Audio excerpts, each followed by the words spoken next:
Reçois de moi le parfum qui t'est dû, la beauté de ton nom. Oh, mon âme est perdue, je veux n'être qu'à toi. Jésus, je t'aime. Reçois du peu que je trouve à donner, tout l'amour que mes yeux n'ont pas su te montrer. Je veux n'être qu'à toi. Jésus, je t'aime. Éternel, roi des rois, Dieu de miséricorde, accorde-nous le discernement afin que nous puissions comprendre ta parole par le nom puissant du Seigneur Jésus-Christ notre Sauveur. Amen. Comment prier efficacement en 10 étapes? Étape 1. Glorifie Dieu.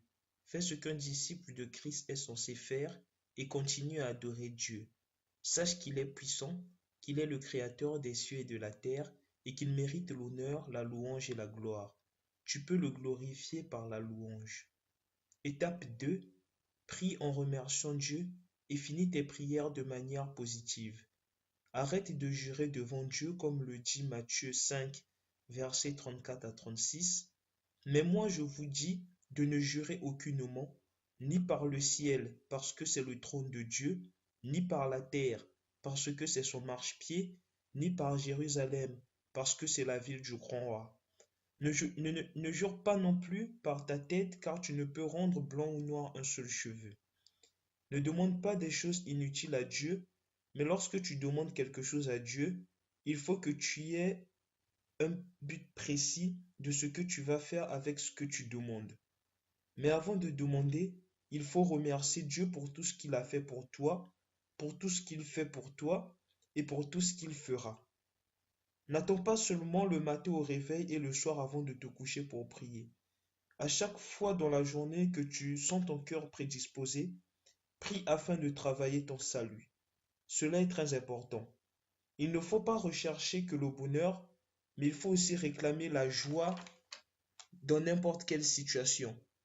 Colossiens chapitre 4 verset 2, il est écrit: Persévérez dans la prière, veillez-y avec des actions de grâce. Ainsi les remerciements que vous adressez tous les jours à Dieu peuvent apporter la paix dans votre vie. Étape 3. Ne fais pas place au péché dans ta vie. Le péché empêche la présence du Saint-Esprit en toi. Dieu n'aime pas le péché.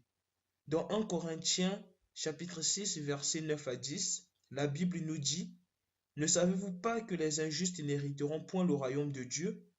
Ne vous y trompez pas, ni les impudiques, ni les idolâtres, ni les adultères, ni les efféminés, ni les voleurs, ni les cupides, ni les ivrognes, ni les outrageux, ni les ravisseurs n'hériteront du royaume de Dieu. Étape 4. Pardonne les autres afin que tu sois pardonné.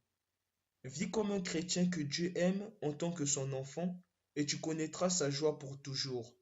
Et même dans le désespoir, il sera ton consolateur. Toutefois, tu dois implorer son pardon et sa justice, sans oublier que tu dois aussi pardonner aux autres, sinon vous ne serez pas aussi pardonnés.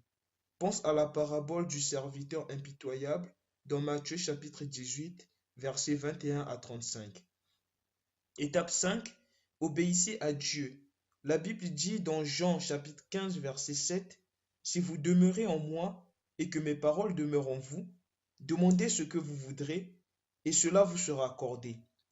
Voilà ce que tu dois faire pour plaire à Dieu.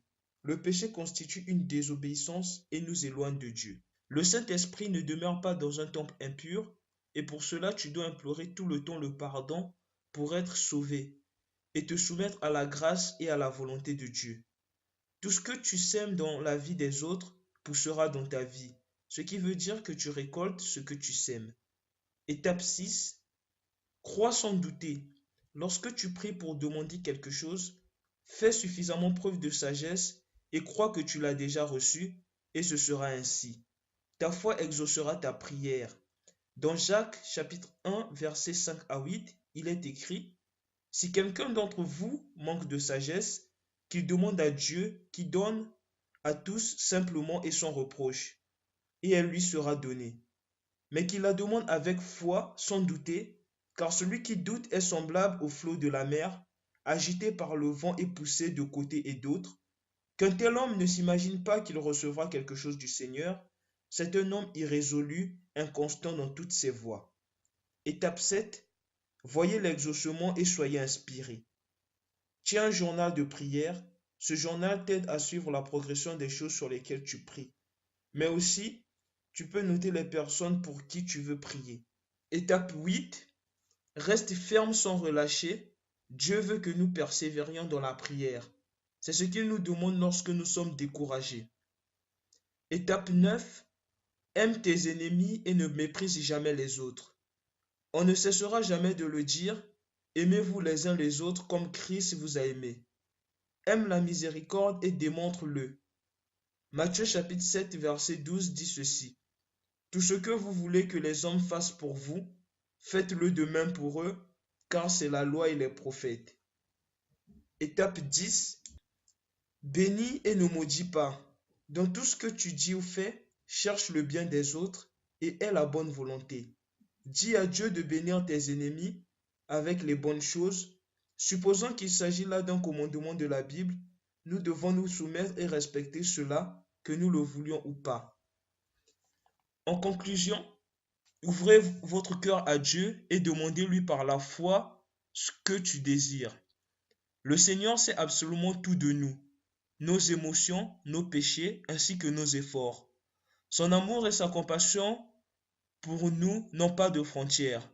Étant donné qu'il est lui-même compassion et amour, il ne favorise personne de manière injuste, car il nous a créés et cherche à nous guérir et sauver si nous croyons et suivrons ses commandements. Jésus a dit, lorsque vous priez, ne soyez pas comme les hypocrites qui aiment à prier debout dans les synagogues et au coin des rues pour être vus des hommes. Je vous le dis en vérité, ils reçoivent leur récompense.